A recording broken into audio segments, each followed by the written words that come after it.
Hello everyone. तो निखिल के हिसाब से आज जो इंग्लिश का पेपर था क्लास 12 का वो ज्यादा मुश्किल नहीं था। अब अगर निखिल को ज्यादा मुश्किल नहीं लगा तो मतलब पेपर का लेवल हो सकता है कि ज्यादा डिफिकल्ट ना रहा हो। निखिल कौन है? निखिल हमारा एक प्यारा सा स्टूडेंट है जिसका इंग्लिश में थोड़ा सा हाथ टाइट है, लेकिन वो आज बहुत खुश था। और ये क्वेश्चन पेपर उसी का ही है जिसे अब हम सॉल्व करने जा रहे हैं। तो एक एक क्वेश्चन को हम अच्छे से डिस्कस करेंगे और देखेंगे क्या क्या इसके पॉसिबल आंसर्स हो सकते हैं।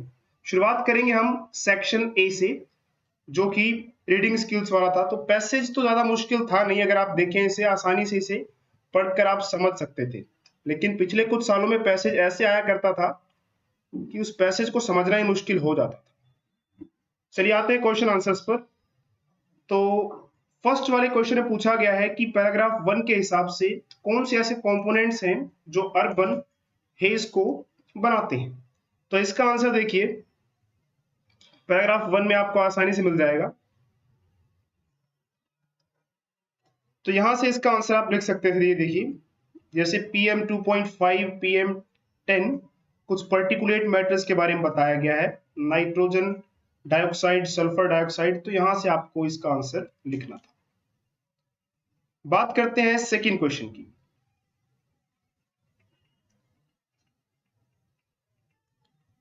सेकेंड क्वेश्चन में था कि the writer refers to air pollution as public health issue in paragraph 1 because. क्यों कहा ऐसा? तो अगर आप ऑप्शंस देखें तो पब्लिक हेल्थ इशू, हेल्थ यहाँ पे वर्ड है। वैसे तो एयर पोल्यूशन से हेल्थ को तो नुकसान पहुंच ही रहा है, और भी नुकसान पहुंचते हैं, लेकिन यहाँ पे हेल्थ इशू की बात की गई है। तो अगर आप ऑप्शंस देखें तो यहाँ स्कूल्स की बात की गई है, पोल्यूशन पीरियड्स में स्कूल बंद हो जाते हैं, तो यहाँ पे हेल्थ इशू वाला कोई ऐसा बात नहीं की गई है। इंडस्ट्रियल एक्टिविटीज में भी डिस्ट्रप्शन होता है, लेकिन बात फिर से वही है, हेल्थ इशू की बात नहीं की गई है। डेली एक्टिविटीज भी यहाँ पे डिस्टर्ब हो जाती है, लेकिन फिर से हेल्थ की बात नहीं की गई। तो इसका आंसर ऑप्शन ए, निखिल ने भी ऑप्शन ए लगाया है, तो आंसर चलिए सही है। नेक्स्ट क्वेश्चन पे चलते हैं। नेक्स्ट क्वेश्चन है,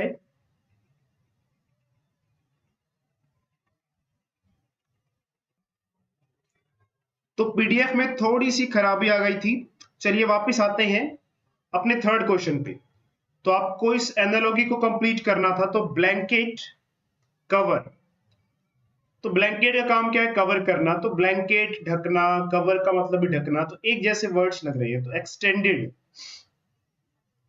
तो एक्सटेंडेड आप इसमें देखेंगे प्रोलॉन्ज्ड, ये भी एक तरह से एक्सटेंड या लंबे समय तक किसी चीज का होना। तो एक तरह से ये इसी को रिप्रेजेंट कर रहा है या इसके जैसा है। तो इसका आंसर ऑप्शन डी हो जाए। Fourth part, the prolonged exposure to high pollution levels leads to cognitive decline। cognitive देखिए, यहाँ पे आपको पता है cognitive वर्ड किससे रिलेटेड है? आपके सोचने, आपके प्रॉब्लम्स को सॉल्व करना, चीजों को सीखना, इससे रिलेटेड है। तो मेंटल हेल्थ इसका आंसर होगा। फिफ्थ वाला क्वेश्चन था, एक टेक्सचुअल एविडेंस देना था पैराग्राफ 3 के रेफरेंस में to prove the following, children and elderly are most vulnerable groups affected by air pollution. तो ये देखिए पैराग्राफ में, थर्ड वाले पैराग्राफ में ये साफ साफ मेंशन है। आते हैं पैराग्राफ 3 पर। ये देखिए, चिल्ड्रन क्यों? क्योंकि अभी उनके रेस्पिरेटरी सिस्टम्स डेवलप हो रहे होते हैं, और स्टार्टिंग में उनको एयर पोल्यूशन झेलना पड़ जाएगा, तो रेस्पिरेटरी सिस्टम सही से डेवलप नहीं करेंगे। और एल्डरली क्यों? क्योंकि देखिए वो काफी समय से, यहाँ पर अगर आप देखिए एल्डर लोगों के लिए भी बात की गई है। ये रहा कि प्री एग्जिस्टिंग उनकी हेल्थ कंडीशंस रहती हैं, तो ऐसे में एयर पोल्यूशन की वजह से उनकी प्रॉब्लम्स और बढ़ सकती हैं। तो ये बातें आप इसमें लिख सकते थे।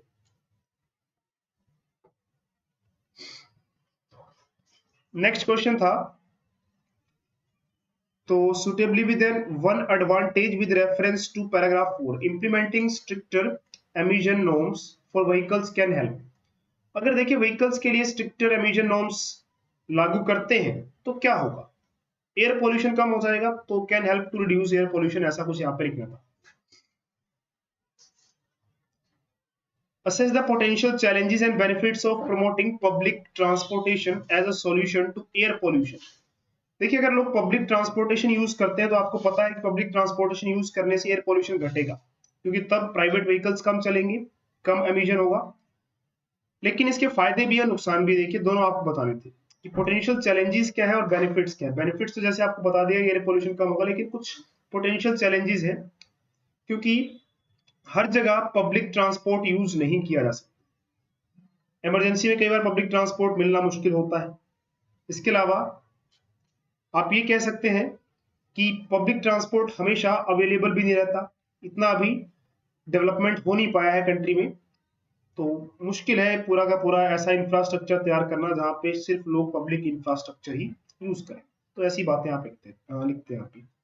Significance of urban planning in mitigating air pollution according to paragraph 5। ये भी आसान सा क्वेश्चन था। पैराग्राफ 5 में चलते हैं। पैराग्राफ 5 में ये देखिए लिखा था कि अर्बन प्लानिंग में क्या होगा अगर ग्रीन स्पेसिस वगैरह किया जाता है, ऐसा इंक्लूड किया जाता है, तो क्या होगा, इससे पोल्यूशन कम हो जाएगा, क्योंकि इससे एयर क्वालिटी वगैरह इंप्रूव हो जाएगी और रेजिडेंट्स को हेल्थियर लिविंग एनवायरनमेंट मिलेगा। अच्छा, क्या इसमें यही पूछा था? हाँ, कि यही सब फायदे होंगे। तो सिग्निफिकेंस मतलब एक तरह से इंपॉर्टेंस कह लीजिए। How does technology help in resolving problem of air pollution? तो टेक्नोलॉजी के बारे में भी डायरेक्ट मेंशन था। ये रहा देखिए कि टेक्नोलॉजी से इनोवेटिव सॉल्यूशंस एयर क्वालिटी को मॉनिटर करने के सिस्टम्स बनाए जा सकते हैं, ग्रीन बिल्डिंग्स, इलेक्ट्रिक व्हीकल्स, तो ये सारी बातें इसमें आ जाती हैं। नेक्स्ट है कि why does author say that just policy change is not the solution? तो ये भी आप देख सकते हैं कि पैराग्राफ मेंशन था ये कहीं कि सिर्फ पॉलिसीज से कुछ नहीं होगा। ये रहा कि बिहेवियर शिफ्ट ऑफ इंडिविजुअल्स, मतलब लोगों को भी थोड़ा सोचना होगा, लोगों को भी अपने बिहेवियर में चेंजेस लाने होंगे, तभी तो पॉल्यूशन कम होगा। सिर्फ सरकार नियम बनाए लागू कर दे, और लागू आपको पता है सही से हो नहीं पाते हैं, क्योंकि जब तक हम खुद उस चीज को फॉलो नहीं करते हैं। तो यहाँ पे आपको ये लिखना था कि क्यों राइटर ने ऐसा कहा। इसीलिए ऐसा राइटर ने कहा कि सिर्फ पॉलिसी चेंज करने से सब कुछ नहीं हो जाएगा। बात करते हैं सेकंड वाले पैराग्राफ की। वही सेकंड वाला पैराग्राफ, सेकंड वाला पैसेज, तो इंट्रोडक्शन, मेथोडोलॉजी, जैसा कि रिसर्च किया जा रहा है, रिसर्च ही था इसमें पूरा का पूरा यहाँ से। लेकिन आपको काफी कुछ सीखने को मिल गया होगा, इसको पढ़ के आप समझ गए होंगे कि रिसर्च जब करते हैं तो कैसे, जो भी आपने सर्वे वगैरह किया होता है, कैसे उसे प्रेजेंट करते हैं, ये चीजें आपने देखी। तो इस पैसेज को आपने अच्छे से पढ़ा होगा, क्योंकि आपको आंसर्स चाहिए थे और अच्छे से पढ़ेंगे तभी आंसर्स मिलेंगे, और पैसेज को पढ़ के बहुत कुछ सीखने को मिला। देखिए चलिए आते हैं क्वेश्चन आंसर्स पर। इंट्रोडक्शन में कहा गया कि research is link the digital age with the impact of social media on mental health to highlight. तो इंट्रोडक्शन में स्टार्टिंग में जो रिसर्च है, यहाँ पे रिसर्चेस जो है वो लिंक करती है डिजिटल एज को, कि कैसे सोशल मीडिया का इम्पैक्ट मेंटल हेल्थ पे हो रहा है। तो टू हाईलाइट, क्या हाईलाइट करने के लिए, अगर इसको ध्यान से पढ़े तो मुझे लगता है इसका आंसर ये होगा। देखिए टू हाईलाइट, ये रहा देखिए नीचे था सोशल मीडिया यूजेज पैटर्न्स, कि सोशल मीडिया का यूजेज किस तरह से हो रहा है, कौन लोग कितना कितना यूज करते हैं, किस लिए करते हैं, ये सब। तो ये बातें आप यहां से देख सकते थे, यहाँ पे लिख सकते थे। अब बात करें अगर हम नीचे की, तो to examine social media usage patterns across various age groups in detail and assess the mental health implications will be classified as। अब देखिए यहाँ पे ये था कि सोशल मीडिया का यूजेज पैटर्न को एग्जामिन करना अलग अलग एज ग्रुप्स में डिटेल में, और फिर असेस करना मेंटल हेल्थ इम्प्लीकेशंस को। इसको आप प्राइमरी पर्पस मानेंगे इस रिसर्च का, या सेकेंडरी पर्पस मानेंगे? तो ये क्वेश्चन थोड़ा सा कंफ्यूजिंग था। प्राइमरी पर्पस और सेकेंडरी पर्पस दोनों में से एक हो सकता है। अब बात करते हैं प्राइमरी होगा या सेकेंडरी होगा। अगर आप देखिए स्टार्टिंग में कि डिजिटल एज को impact of social media on mental health, ठीक है, ये बातें थी। अब इस चीज को पता करने के लिए जो है सोशल मीडिया यूजेज पैटर्न्स को एग्जामिन किया गया अलग अलग एज ग्रुप्स में डिटेल में, और फिर असेस किया गया मेंटल हेल्थ एप्लीकेशंस। तो मुझे लगता है सेकेंडरी पर्पस हो जाएगा। आपके हिसाब से अगर प्राइमरी लगता है तो आप बताएं एक बार जरूर कि क्यों प्राइमरी है। मुझे पहले प्राइमरी लग रहा था, जब मैं क्वेश्चन पेपर सोल्व कर रहा था तब मुझे प्राइमरी लग रहा था, लेकिन फिर अब मुझे लग रहा है कि सेकेंडरी ज्यादा सही लग रहा है।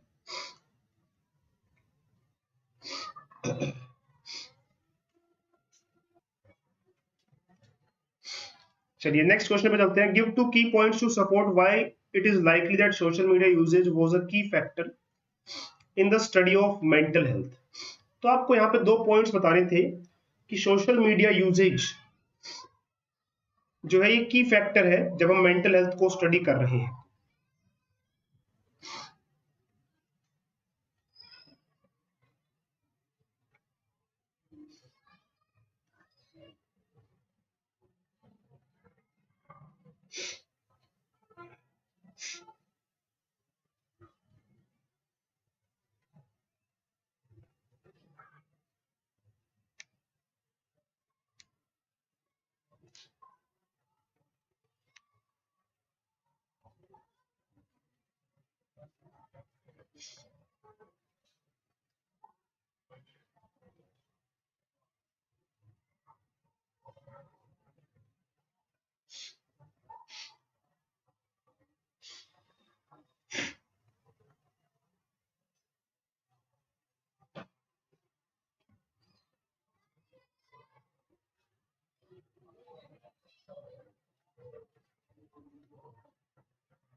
तो इसका आंसर देखिए, मुझे लगता है कि ये रहा,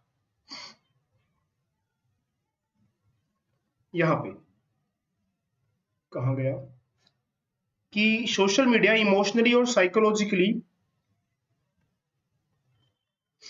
अफेक्ट करता है हमें। तो इसीलिए मेंटल हेल्थ को या मेंटल हेल्थ पे सोशल मीडिया का क्या इफेक्ट है उसके लिए ये रहा, कहा गया ये रहा।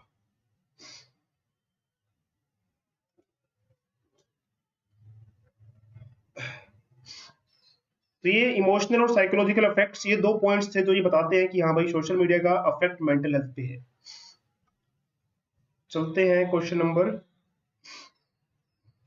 तो इमोशनल एंड साइकोलॉजिकल, देखिए educational campaigns aimed at teenagers would empower them to navigate social media more responsibly.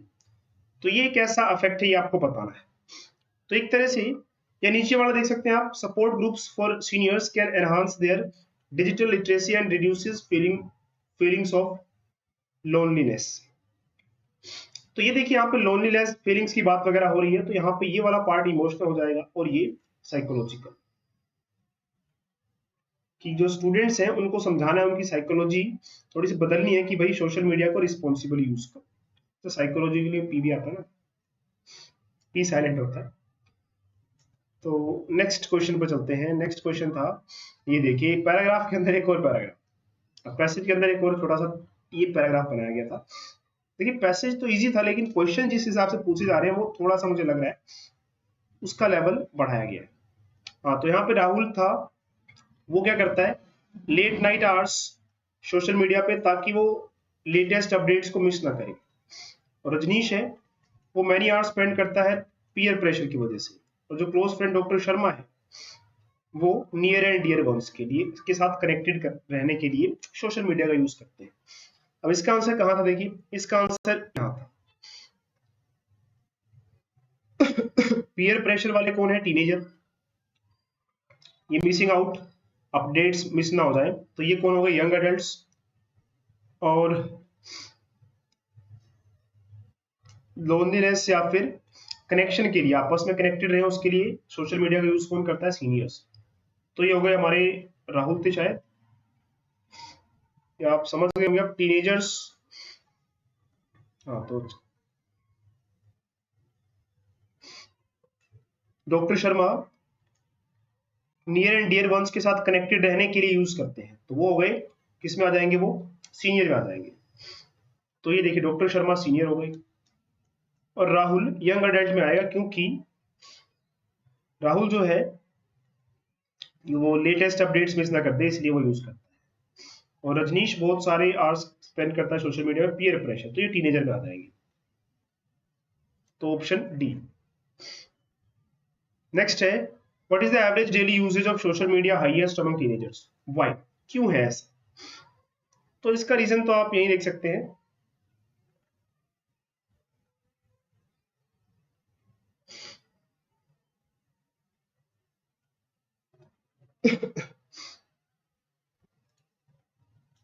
तो ये रहा इसका आंसर, देखिए teenagers are deeply entrenched in exploring their self image and forming their identity। तो इसीलिए peer relationships, तो इसीलिए ये जो है अपने एक्सपीरियंसेस को शेयर करना, अपने फ्रेंड से कनेक्ट रहना, तो यहाँ पे इसका आंसर छुपा हुआ। अब ये मैंने यहाँ ब्रैकेट्स लगाई, तो इसका मतलब ये नहीं कि डायरेक्टली जो है पूरा का पूरा ये लिख देना था, आप उस अपने हिसाब से इसे मॉडिफाई कर सकते हैं।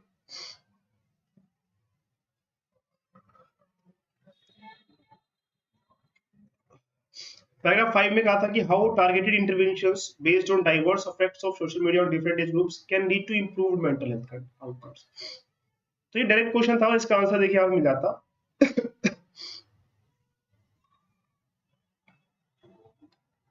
ये रहा।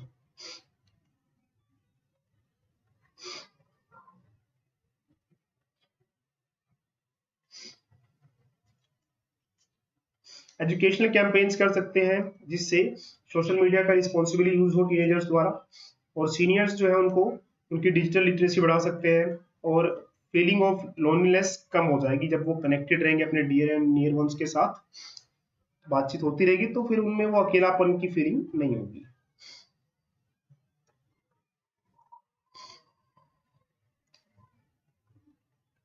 उसके बाद देखिए जो स्टेक होल्डर्स थे उनका अल्टीमेट गोल क्या है, तो ये भी आपको इसका आंसर मिल जाएगा।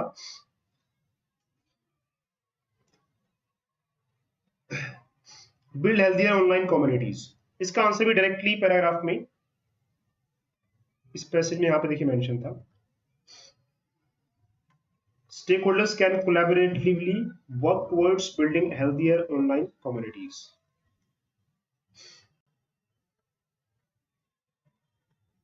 उसके बाद देखिए सेक्शन बी था आपका, इसमें आपका स्कूल प्लान कर रहा है to open clubs for different extra curricular activities. तो हेड ऑफ ऑर्गेनाइजिंग कमेटी के नाते आपको एक नोटिस लिखना था कि आपके स्कूल में अलग अलग क्लब्स बनाए जाएंगे, और जो भी इंटरेस्टेड है वो अपने रजिस्ट्रेशन करवा सकता है। तो आपको ऊपर स्कूल का नाम, मतलब नोटिस वाला फॉर्मेट था, आपको पता होगा कैसे लिखना है। ऐसे ही नीचे वाला जो क्वेश्चन था उसमें एक इंटरेक्टिव सेशन होने जा रहा था हेल्थ और सेफ्टी गाइडलाइंस पर, और आप प्रेसिडेंट है हेल्थ क्लब के, आपको एक नोटिस लिखना है जिसमें मेंबर्स को इन्फॉर्म करना है जो क्लास 11 से लेके 12th क्लास में पढ़ते हैं, इंटरेक्टिव सेशन होने जा रहा है and invite registrations for participation. तो इसमें देखिए आपको नोटिस लिखना था किन के लिए, जो क्लास 11 से लेके क्लास 12 तक के स्टूडेंट्स हैं, वो जो मेंबर हैं इसके हेल्थ क्लब के, उन्हें बुलाना था।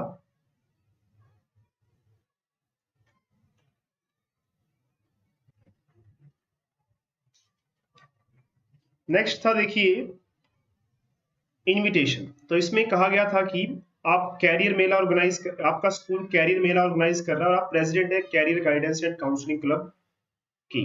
आपको एक फॉर्मल इनविटेशन कार्ड बनाना था, एक कार्ड टाइप में बनाना था, और जिसमें पेरेंट्स को और स्टूडेंट्स को इनवाइट करना था कैरियर मेला के लिए। और नेक्स्ट में था कि आपको इनवाइट किया गया है एनुअल डे सेलिब्रेशंस को अटेंड करने के लिए आपके सन के स्कूल में। तो आपको एक फॉर्मल लेटर लिखना है जिसमें आप रिग्रेट एक्सप्रेस कर रहे हैं कि आप नहीं आ सकते, यानी कि आपको रिजेक्शन वाला लेटर लिखना था कि आप नहीं आ पाएंगे, और वो लेटर फॉर्मेट में आप इसे लिखकर रिप्लाई कर सकते थे। फिफ्थ क्वेश्चन में आपको लेटर लिखना था एडिटर को, और टॉपिक भी देखिए साफ साफ दिया था, importance of mental health awareness among teenagers. आपका नाम गिवन था, तो इस नाम को आप लास्ट में योर स्टोरी के बाद यूज करते, और स्कूल काउंसलर है आप, और आपका ये एड्रेस गिवन है देखिए।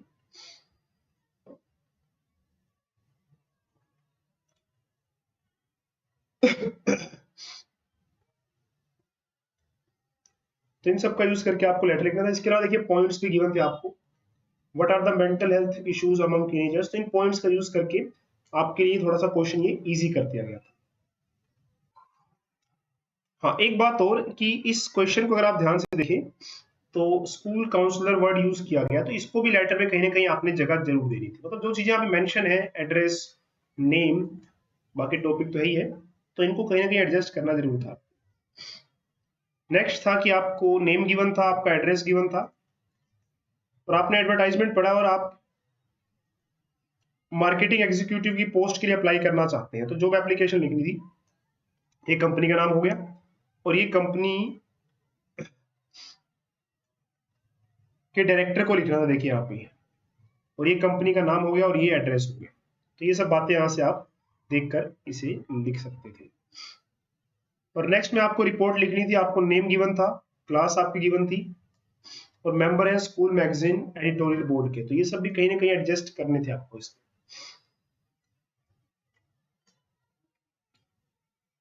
तो आपको टॉपिक डायरेक्टली गिवन था, बाकी मेंशन था who, what, when, why, how, यानी कि जो ये प्रोग्राम था किसने ऑर्गेनाइज करवाया, क्या हुआ इसमें, कब हुआ, क्यों हुआ, कैसे हुआ, ये मतलब आपको हिंट दिया था कैसे कैसे लिख सकते थे आप इससे।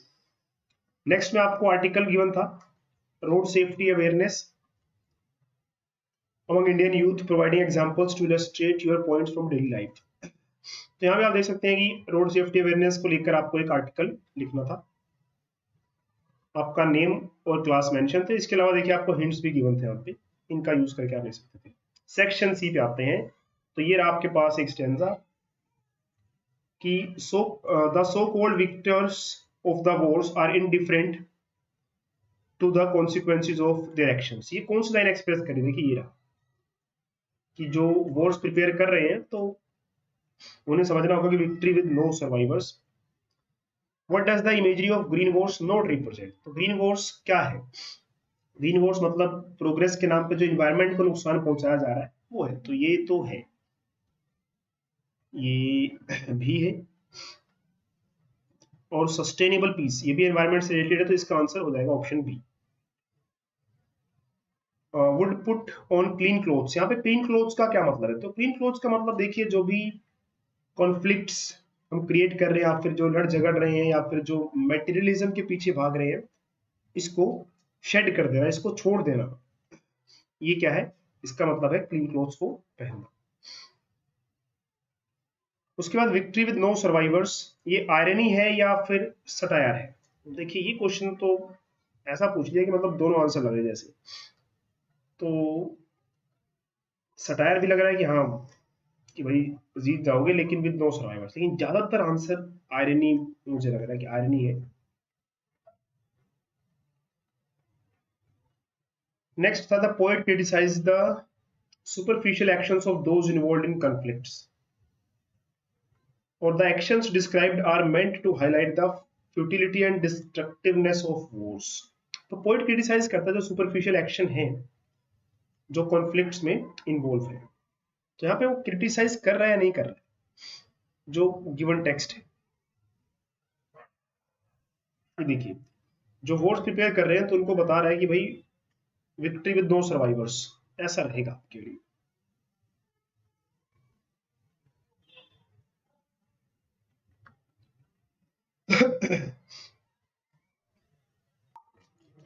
तो इसमें देखिए असर्शन और रीजन दोनों करेक्ट लग रहे हैं, और इसका एक्सप्लेनेशन नहीं है ये, तो बी आंसर इसका आप टिक लगा सकते हो। What is the message that would you give war mongers based on the given extract? तो ये बस ये है कि जो लड़ाई के लिए तैयारी कर रहे हैं, या फिर ये डिस्ट्रक्शन के लिए, तो उनको समझाना है कि भाई मत लड़ो, शांति से रहो, क्योंकि जीतने के बाद भी फिर दुनिया ही खत्म हो जाएगी, दुनिया में इतना नुकसान हो जाएगा कि तो कैसे रह पाओगे यहाँ। उसके बाद था thing of beauty is a joy for ever, thing of beauty वाला क्वेश्चन। तो क्वेश्चन था which of the following above line suggest the enduring nature of beauty brings everlasting Joy. तो ये लिख सकते हैं, a thing of beauty is a joy forever, its loveliness increases, it will never pass into nothingness। यहां तक होगा। तो ये लाइंस इसी चीज को बता रही है।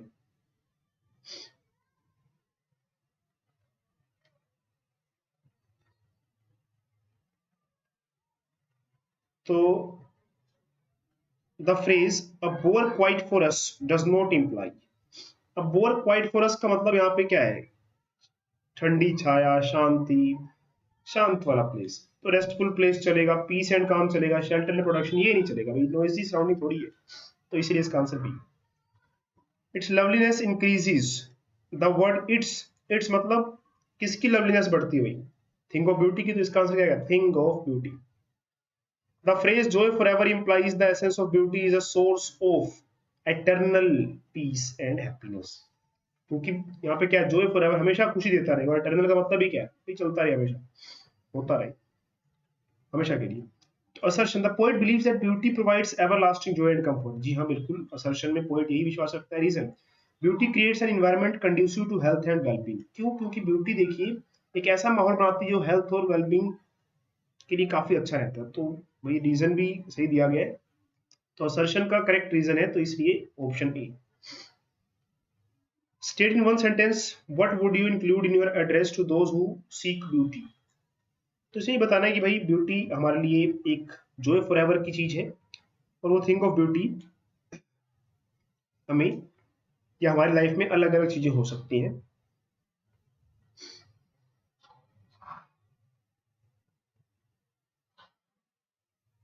नेक्स्ट था देखिए अंटार्कटिका वाला एक पैसेज गिवन था। The passage suggest that authors Antarctica का जो एक्सपीरियंस है वो कैसा था।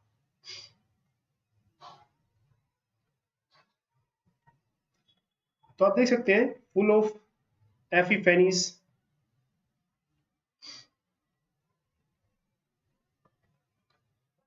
और शकोल्स्की जो है वो थिक स्ट्रेच ऑफ आइस में फंस जाता है। तो कैप्टन ने क्या किया? कैप्टन ने डिसाइड किया भाई कि आगे जाएंगे, नहीं नहीं नहीं, टर्न अराउंड, मुड़ना पड़ेगा ना।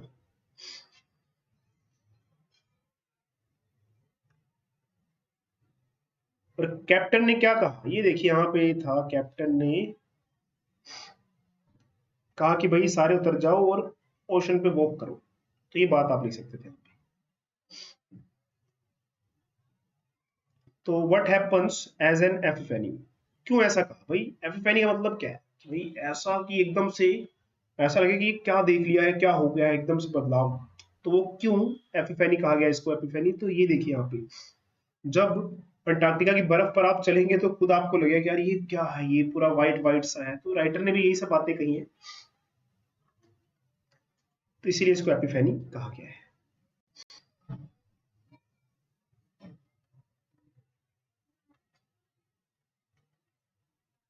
नेक्स्ट क्वेश्चन था, ये आ गए टाइगर किंग वाला। It was celebration time for all tigers, वही सभी टाइगर्स के लिए सेलिब्रेशन का टाइम क्यों था? ये रहा, क्यों था भाई? क्योंकि स्टेट ने बैन कर दिया था टाइगर को कि कोई हंट नहीं करेगा महाराजा के अलावा, कोई शिकार और नहीं करेगा। तो कौन सी स्ट्रेटजी किंग ने यूज करी कि वो सारे टाइगर्स को मारे? तो आप देख सकते हैं यहाँ पे, ये रहा, उन्होंने बैन कर दिया अपने स्टेट में कि उनके अलावा कोई और टाइगर्स को नहीं मारेगा।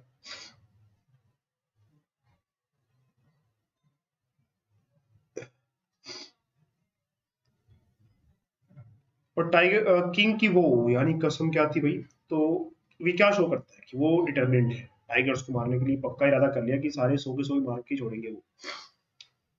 किंग के अगेंस्ट कोई जाएगा तो जो भी उन्हें प्रोक्लेमेशन घोषणा जारी करी थी उसके खिलाफ कोई जाएगा तो क्या होगा भाई, ये रहा इसका आंसर, साफ साफ मिल जाएगा आपको यहाँ पे कि उसकी सारी वेल्थ और प्रॉपर्टी जो है कॉन्फिस्केटेड हो जाएगी भाई, इसलिए नहीं मारना टाइगर। बाकी सबको यही कहा गया। अब चलेंगे हम नेक्स्ट वाले पे, brief description of the editor. Editor यानी कि जो एक पोएट आए थे जिसको कोई समझ नहीं पाया था उनकी स्पीच को, तो आपने चैप्टर पढ़ा होगा तो वहां से थोड़ा सा निकाल कर आपको इसका आंसर देना था कि वो एक पोएट थे और आई थिंक स्टीफन स्पेंडर थे ना वो। और बोस की लॉन्ग स्पीच और विजिटर की सीरियस जो डिमीनियर है क्या इंडिकेट करती है, तो बोस की लॉन्ग स्पीच इंडिकेट करती है कि भाई एक हायरार्की सिस्टम या फिर यूं कह लो ब्यूरोक्रेटिक सिस्टम है जेमिनी स्टूडियोज में, क्योंकि जहां भी ऐसा सिस्टम होता है तो जो बॉस होता है वो लंबी लंबी स्पीच देता है कि हाँ भी उसकी अथॉरिटी वहां पे बनी रहे या फिर उसको अपना एक अथॉरिटी वाला नेचर शो करने के लिए। तो ये बात आप इसमें लिख सकते हैं। द पोएट एड्रेस्ड कैसी ऑडियंस थी भाई, पजल्ड, उनको समझ नहीं आ रहा था, एंथुसियास्टिक कहाँ थी वो। What added as last straw made the poet speech difficult. Poet की स्पीच एक तो समझ नहीं आ रही थी, लेकिन उसका जो एक्सेंट था ना, एक्सेंट तो और भी उस ने क्या कहा और भी समझना मुश्किल हो गया, तो इसका जो एक्सेंट था उसकी वजह से। उसके बाद देखिए, select the textual option that is closest to indicating the sense of unfamiliarity about the poet.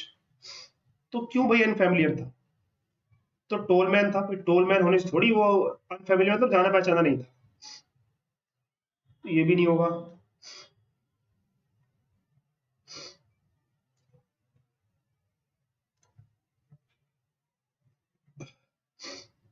तो ये कह सकते हैं कि वो बहुत सीरियस था और अननोन था सभी के लिए, इसलिए वो अनफैमिलियर था। Why was the speech by the boss is most general terms। भाई जैसे बॉस था तो वो लंबी लंबी स्पीच दिया करता था, वही बातें बार बार स्पीच में जैसे होती हैं, तो इसीलिए कहा गया था कि मोस्ट जनरल टर्म्स। लंबी लंबी स्पीचों में क्या होगा, टू द पॉइंट तो लिखा नहीं होगा, वही बातें बार बार घुमा फिरा के इधर वाली, जैसे इंडिया डेमोक्रेसी फ्रीडम, तो ये थोड़ा सा पैराग्राफ में मेंशन भी था, वहां से आप देख सकते थे। अम्बर्टो इको वाला एक यहाँ पे पार्ट गिवन था, तो इको सजेस्ट करते हैं कि उनकी बुक्स जो बच्चों के लिए हैं, share is ethical interest because वो कैसी है, वो किसके बारे में है, वॉयलेंस के बारे में नहीं है, पीस के बारे में। ये देखिए यहाँ पे साफ साफ मेंशन, ये रहा। Umberto Eco's philosophical interests are dash in his academic work and novels, making them interconnected। भाई उनका जो फिलोसफिकल इंटरेस्ट है उनके एकेडमिक वर्क और नॉवेल्स में इंक्लूड किया गया है, तो डीपली इंक्लूडेड कह सकते हैं आप। इसका एक आंसर नहीं है, इसके मतलब ये कि इंक्लूड किया गया, ऐसा कुछ वर्ड होना चाहिए यहाँ पे। उसके बाद उनका फिलोसफिकल इंटरेस्ट को कैसे रिप्रेजेंट किया गया है, कौन सी लाइन जो है यहाँ पे आती है, ये रहा कि अगर उनका फिलोसफिकल इंटरेस्ट है तभी तो वो उसे अपने एकेडमिक वर्क और नॉवेल्स में इंक्लूड कर रहे हैं। और the same bunch of ethical philosophical interest, तो क्या ये शो कर रहा है, कनेक्टेडनेस ना, एथिकल फिलोसफिकल इंटरेस्ट सब connectedness. I work in empty spaces, choose the option that most accurately captures Eco's idea of empty spaces। empty spaces का मतलब यहाँ पे वो क्या कहना चाह रहे हैं, management of time, integration of work, management of space, task of writer. तो यहाँ पे मैनेजमेंट ऑफ टाइम की बात करें कि हम एम्प्टी स्पेसेस में अपने टाइम को सही से मैनेज कर सकते हैं। और according to Umberto Eco will happen if empty spaces अगर एलिमिनेट कर दी जाए यूनिवर्स। तो यहाँ पे आप देख सकते हैं इसका आंसर भी डायरेक्टली आपको यहाँ पे मिल जाता, ये रहा। तो यूनिवर्स बहुत छोटा हो जाएगा उनके हिसाब से, ये है। ऐसे हमारी लाइफ में से अगर ये एम्प्टी स्पेसेस निकाल देंगे तो हमारी लाइफ में भी कह सकते हैं कि लाइफ बहुत छोटी हो जाएगी।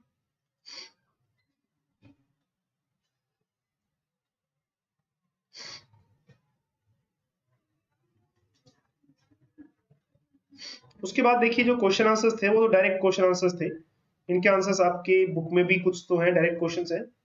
अगर फिर भी कोई डाउट लगता है तो आप पूछ सकते हैं कमेंट करके। तो ये थे पॉसिबल आंसर्स जो मुझे लग रहा है मेरे अकॉर्डिंग है, पर जरूरी नहीं है कि सारे के सारे आंसर जो मेरे अकॉर्डिंग है वो 100% ट्रू हो। आपके हिसाब से क्या आंसर्स बनते हैं तो कमेंट करके जरूर बताएं, और साथ में रीजन भी लिखें कि आपके हिसाब से अगर किसी चीज का आंसर जो मैंने बताया उससे अलग है तो क्यों है।